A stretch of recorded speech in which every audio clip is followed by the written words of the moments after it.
यह कहानी एक छोटे से गांव की है जहां एक लड़का रवि अपनी साधारण परिवार के साथ रहता था।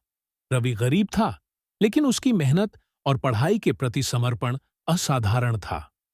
वह पढ़ाई में बहुत होशियार था और सभी को उससे बहुत उम्मीदें थीं।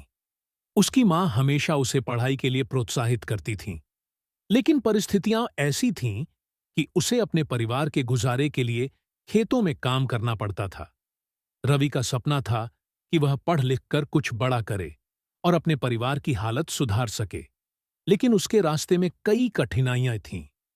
उसने कभी हार मानने के बारे में नहीं सोचा, लेकिन हालात ने उसे पढ़ाई के साथ साथ खेतों की जिम्मेदारी लेने के लिए मजबूर कर दिया। रवि का रोज का जीवन बहुत कठिन था।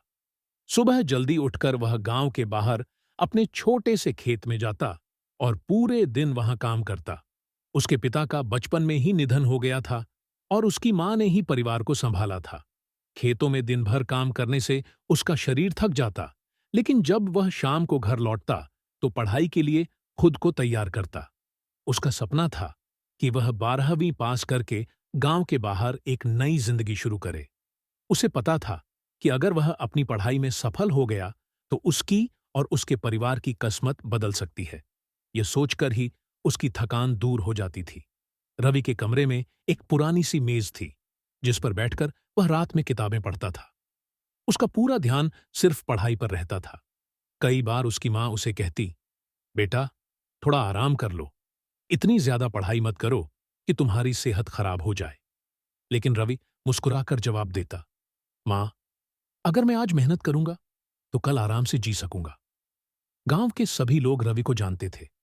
उसे देखकर वे कहते, यह लड़का बहुत होशियार है, यह जरूर कुछ बड़ा करेगा। सबको उसके हुनर पर भरोसा था। सभी को उम्मीद थी कि वह 12वीं में सबसे अच्छे अंक लाएगा और गांव का नाम रोशन करेगा। लेकिन कोई नहीं जानता था कि रवि के मन में कितनी चिंताएं थीं। उसे अपनी पढ़ाई और घर की जिम्मेदारियों को साथ लेकर चलना था। वह सुबह जल्दी खेतों में काम करता और रात को पढ़ाई करता।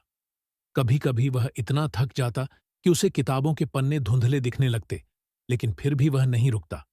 उसे पता था कि सिर्फ मेहनत ही उसकी तकदीर बदल सकती है। फिर वह दिन आया जब 12वीं की परीक्षा हुई। रवि ने पूरी मेहनत से पढ़ाई की और परीक्षा अच्छे से दी। उसे लगा कि अब बस कुछ ही दिनों में उसकी जिंदगी बदल जाएगी। परीक्षा के बाद वह फिर से अपने खेत के काम में लग गया, लेकिन उसके मन में हमेशा परीक्षा के परिणाम की चिंता बनी रहती थी। कई महीनों के इंतजार के बाद 12वीं का रिजल्ट आया। रवि ने बहुत उत्साह से अपना परिणाम देखा, लेकिन जैसे ही उसने अपनी मार्कशीट देखी, उसका दिल बैठ गया। वह एक विषय में फेल हो गया था। उसकी आंखों के आगे अंधेरा छा गया। उसे विश्वास नहीं हो रहा था कि यह कैसे हो सकता है। उसने पूरी मेहनत की थी, फिर भी वह असफल हो गया। जब गांव वालों को यह पता चला, तो वही लोग जो पहले उसकी तारीफ करते थे, अब उसका मजाक उड़ाने लगे।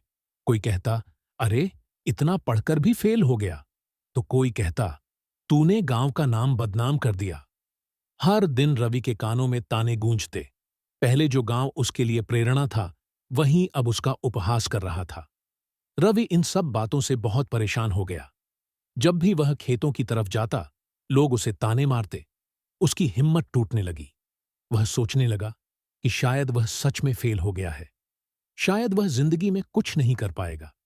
वह इतना दुखी हो गया कि उसने अपनी परेशानी अपने गुरुजी से साझा करने का फैसला किया।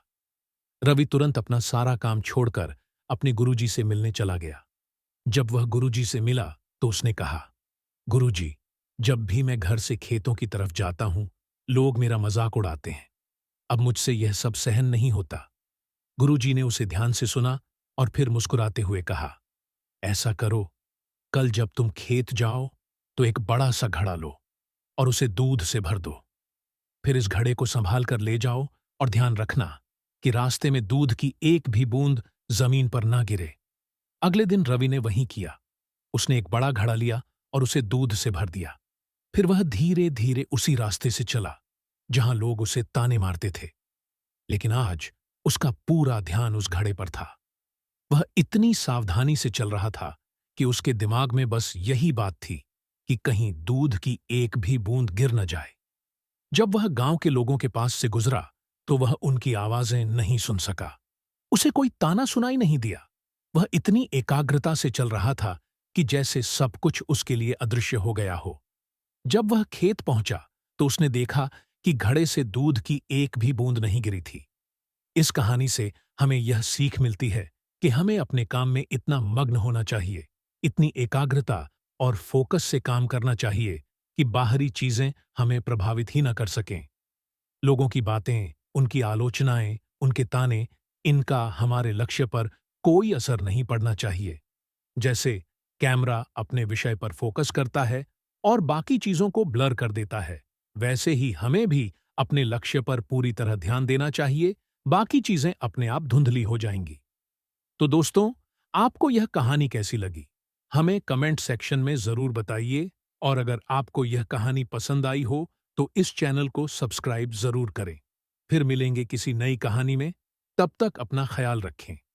धन्यवाद और नमो बुद्धाय। हे हे।